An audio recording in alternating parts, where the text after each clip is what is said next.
Welcome to Season 5 of the SARE Ladies podcast. This is where Asian American Pacific Islander women carve out their own space in real estate and shake up the status quo.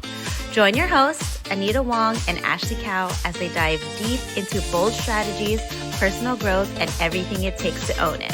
From building wealth to boosting confidence. Let's jump in. Welcome back to Season 5 of the SARE Ladies podcast, where we talk about real estate, representation, and rewriting the rules of wealth. I'm your host, Anita Wong, real estate investor, syndicator, and co-founder of Give Rise Capital. And I'm Ashley Cow, commercial mortgage lender, investor, recovering tech employee, and now your new co-host for the season. So we're super excited because we have been knee deep in work because Ashley and I are hosting our first conference in Las Vegas, which is called the Anti-Conference Conference, which by the time that if you're listening to this podcast, it is basically now. It's basically tomorrow. And so I feel like we're just like planning a wedding because there's just so much to do.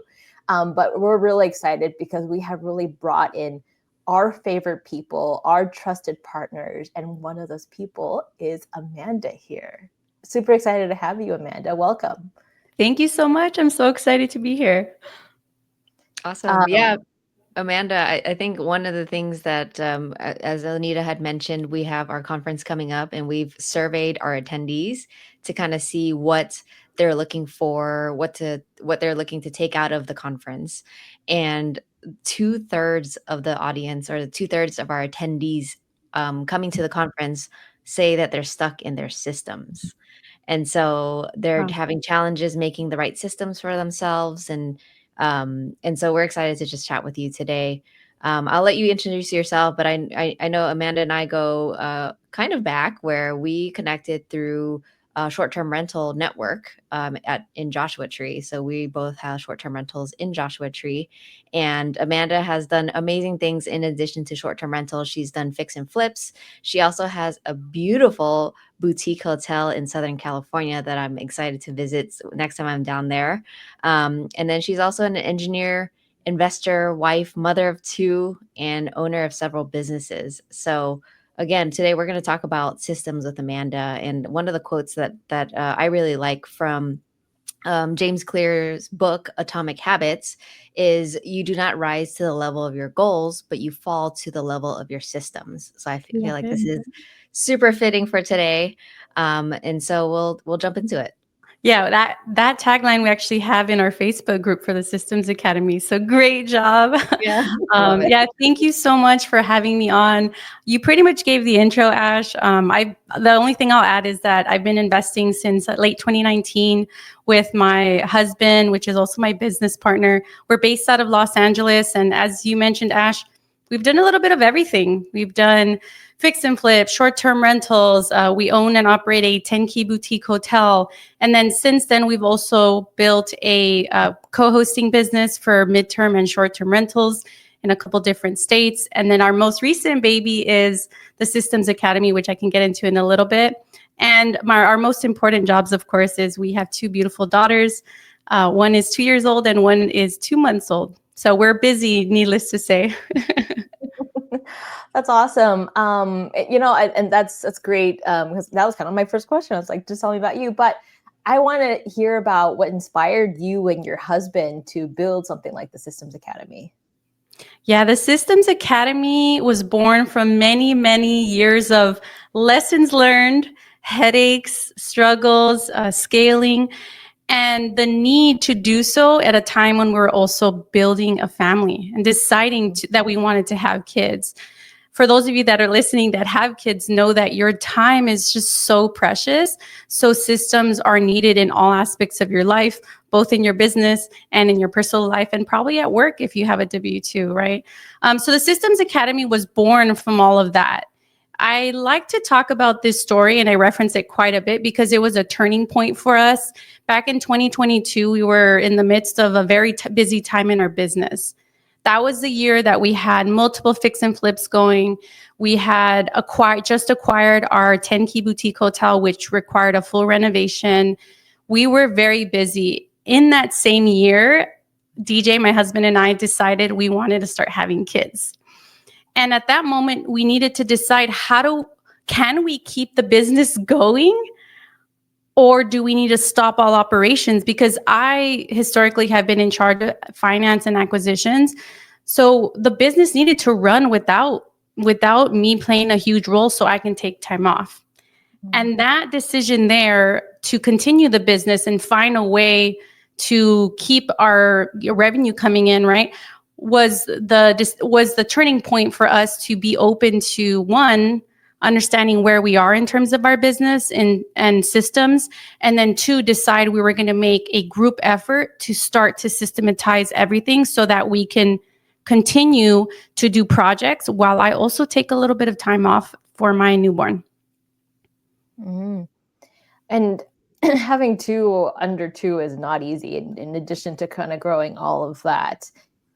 So has motherhood shaped the way that you guys have built this company, or the prioritization parts? Like, what are these lessons that are translating into your investing in entrepreneurship?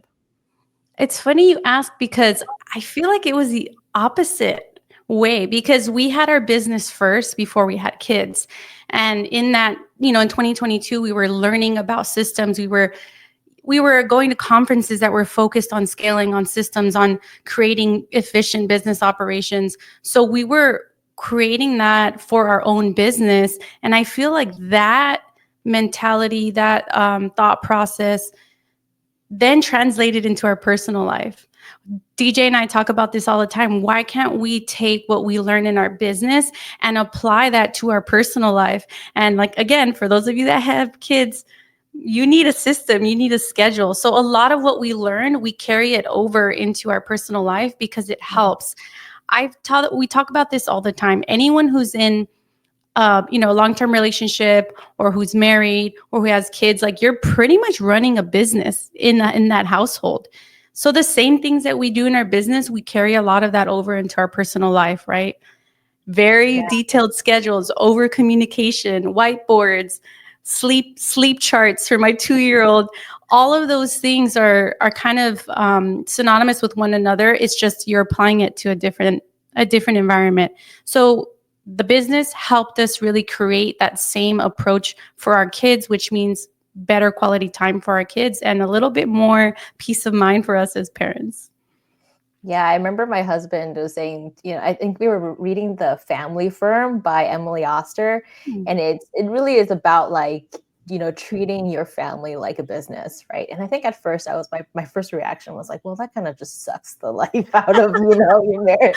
That makes things no fun, because we're like, we have to literally now we have weekly meetings, we have weekly stand-ups, daily stand-ups. Then we also have like quarterly meetings, and I was like, how do you keep the romance between the two? How do you goodness.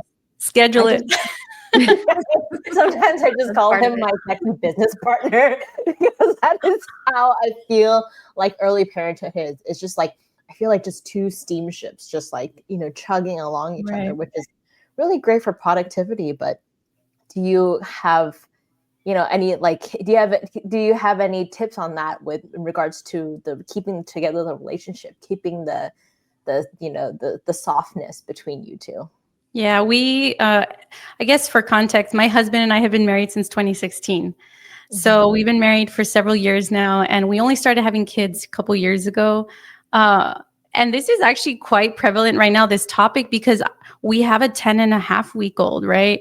She's so little. She requires a lot. So does our 2-year-old. She's entering her terrible twos and needs a lot of attention. So we have to be a lot more intentional about our relationship. And what we recently decided is we have to schedule dates. We actually have date night tonight. We put it on the calendar. We pre-scheduled whoever's going to take care of our kids. We have to be thoughtful about it the same way we are with our business and everything else, right? Make that time. Also, one thing that we do that we learned from someone else, which is really sweet, I think 20 minutes a day, no matter the time of day, we have to dedicate to one another uninterrupted. Just me and him, whether that's like, just hugging or talking about our day or watching a movie, like, it doesn't matter. minimum 20 minutes a day just to get that connection. And then obviously if you can do more, great. But usually for us, that's like, okay, at the end of the day, once the girls are put to bed, and again, that's scheduling that date night every Friday or every other Friday. That's where we've started. And then from there, we want it to evolve as our daughters become a little bit more independent. Yeah, absolutely.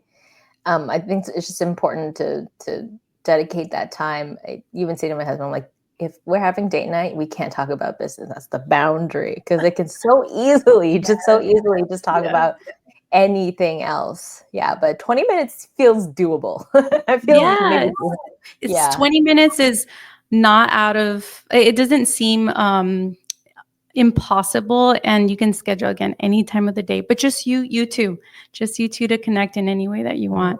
It's helped us a lot just to keep a little bit of that connection there, but it's hard. Yeah.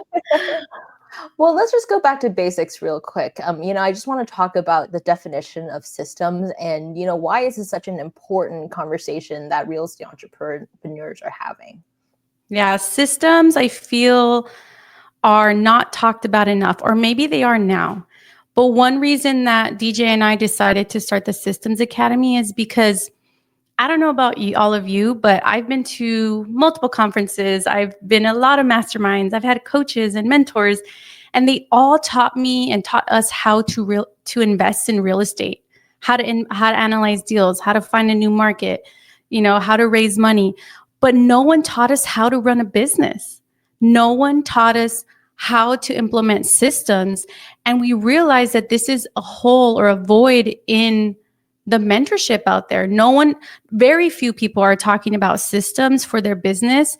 And what we realized over the last 5 years is that building a real estate portfolio and growing your businesses was creating a burnout for us. And it was starting to create stress and headaches for us. And we wanted to find a way to improve that for ourselves and then share that with others. Systems are a way to create a predictable process and predictable outcome for your business. And that's done in multiple ways. We don't have to get into the detail now, but systems, I think, are so important and usually left out when building a real estate business. It's just not talked about enough.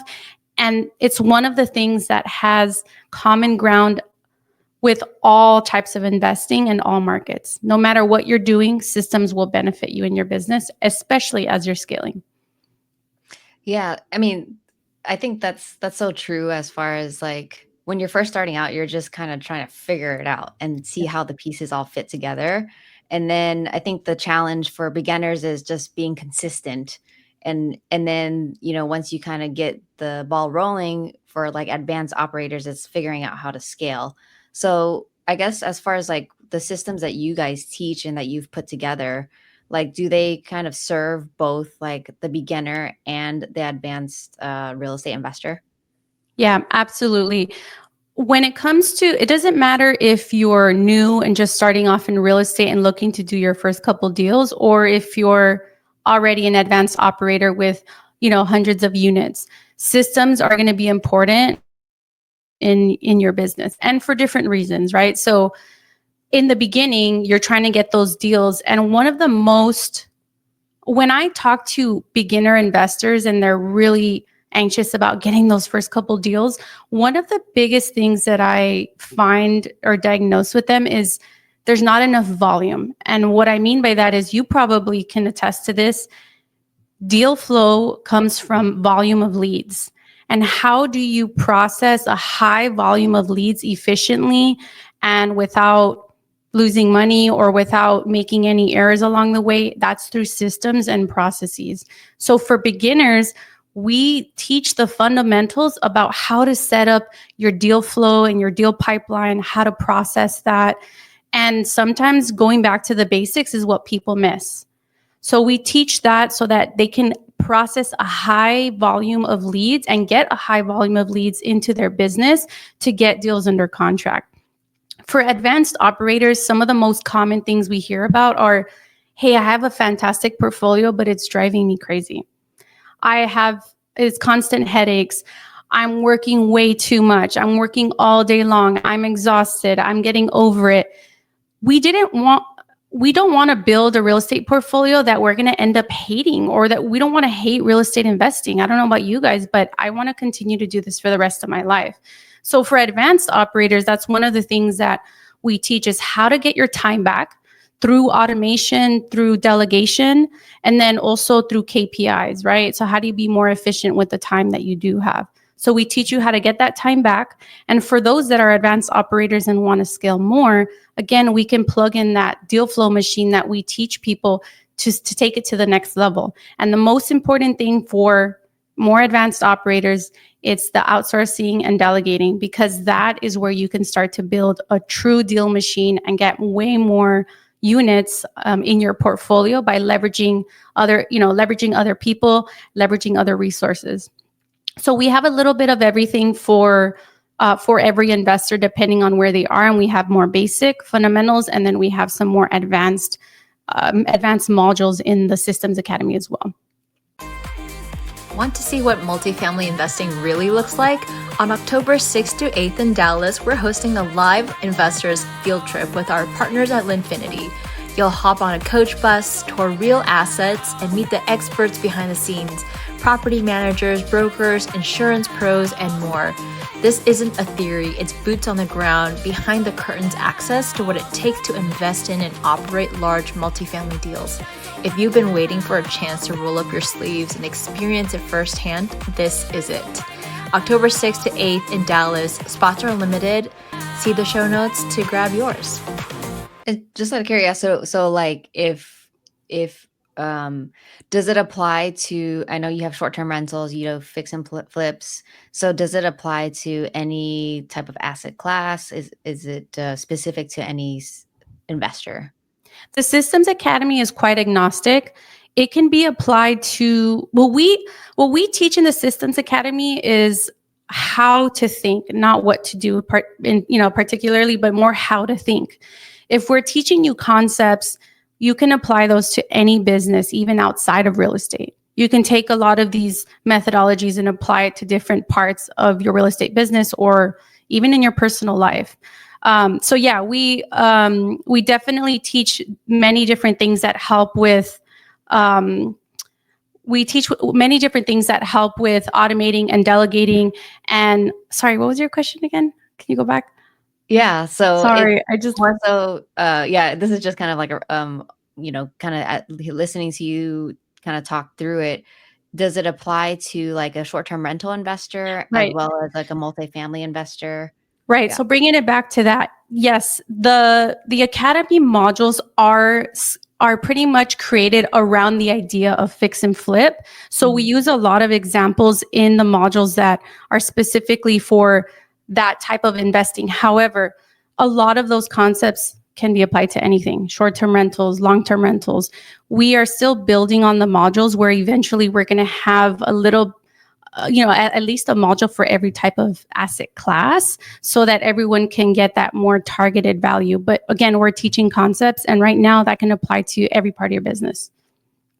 So if I were an investor and I was like a newer investor and I have all these spreadsheets and all these files everywhere, and I have sticky notes here and a notebook of notes there, what would be something like the first advice that you would give to me to kind of get a system in place? Yeah, I think it's at that point, it's important to take a step back. And this is what we did in 2022. Take a step back, evaluate what you do have. We teach what's called the lean framework at a high level. It's lay the foundation. What's your strategy? What are the tools that you're using? What does your back office look like? And then we have E, which is establishing your processes. What are your processes? Do you have processes? And if it's yes, but they're in your head, in my mind, they don't exist. Right? Processes need to be written down and established so that they're consistent across the board, no matter what deal you do. So establish those processes, write them down, start your first SOP to really evaluate what you have in your business and where you can start to diagnose whether that's bottlenecks or areas for improvement. The second half of that on the lean framework is A, is automate and delegate. right? So eliminating things that don't make sense, starting to automate using technology, and then starting to outsource using, VAs or different team members in creative ways. The last part of the lean framework is N. And this is where you're getting to like the owner level, right? You're going to nurture and optimize that business of yours by establishing KPIs, doing regular check-ins, and finding ways to work on your business instead of in your business, and diagnosing along the way, how do you continue to improve? A lot of people have fantastic portfolios and have really great businesses, but they don't have the processes established. And they're all in your head, but once you start to write them down is when your business really starts to change. Yeah. And I think, so one thing that you mentioned is the delegation part. And so like, I struggle with the fact that like I started building my business and I was a one-man show. And then eventually I started hiring virtual assistants and things like that. But the delegation part, I still struggle with, because it's either like, oh, I have to now figure out a system or a process behind it and teach somebody how to do it, versus like if I just do it, I finish it in 5 minutes, right? But I know that in the long run, I can't keep just doing it myself, because then it just takes time away. So like, what what can you say about like delegation? Like, how do you start figuring out how to delegate? This is one of the most common things I also hear with people who are starting to delegate. Maybe their virtual assistant is not performing the way that they want. And I challenge people to ask yourselves, like, do you think it's because they're not a good VA, or do you think because we're not giving them the best chance of success? Are we giving them the correct instructions, standard operating procedures, all of the processes in our business to help them do their job correctly? The other thing that I hear, and I struggled with this too, and sometimes my husband from time to time, is we have a problem letting go. It's the control aspect, right? We have a hard time letting go and delegating because, man, I could probably do this so much faster or so much better, but you're going to be stuck if you keep trying to do everything yourself. When it comes to trust in delegating out, you want to make sure you have an underlying process that is rock solid. Because if I know I wrote a rock solid SOP for this one specific process in my pipeline and the VA is doing it, I feel so much more confident because I know that I wrote it down step by step, and we can just manage them instead of micromanaging, right? We can oversee the process. That, I think, is one of the biggest gaps as well, as people want VAs, but they don't know how to hire them, interview them, manage them, or even fire them fast if they're not good for the business. So I would just think about those couple of things, but I feel like systems and processes solve a lot of that. Yeah, for sure. So speaking of that, so, with just technology and AI really advancing and, coming into a lot of industries and stuff, like, do you see any like blind spots or things that as a real estate investor we can think about from that perspective? And do you see any tools or AI technologies that can kind of help, address those blind spots? AI is the future. We all see it. I mean, it's already here, right? But it's only going to be more prevalent in our businesses, in our personal lives, and in real estate. We're already seeing real estate rely a lot on AI technologies. I think there's something called Host Buddy, which is, I don't know if you use it, Ash. I think my husband uses it for our co-hosting, but it's like a way for you to get AI to do automated responses on some of the guest messaging, which is incredible. So AI is already a part of real estate, and we just need to make sure that we're leveraging it thoughtfully. We teach people and recommend that they use AI like ChatGPT or other large language models to do a lot of their systems for them, because there's no need to recreate the wheel, and we want to be as efficient as possible, but we want to use it responsibly. So if we tell you to go out and have a ChatGPT help you create an automated email marketing campaign, it can take you about 80% of the way there. But you have to review these things and make it your own and tailor it to your style and your business, because no one wants to just hear from a robot, right? We want to hear from Ash or from Anita. So we need to make sure that that is not something that we leverage too much. Rather, we integrate into our own style.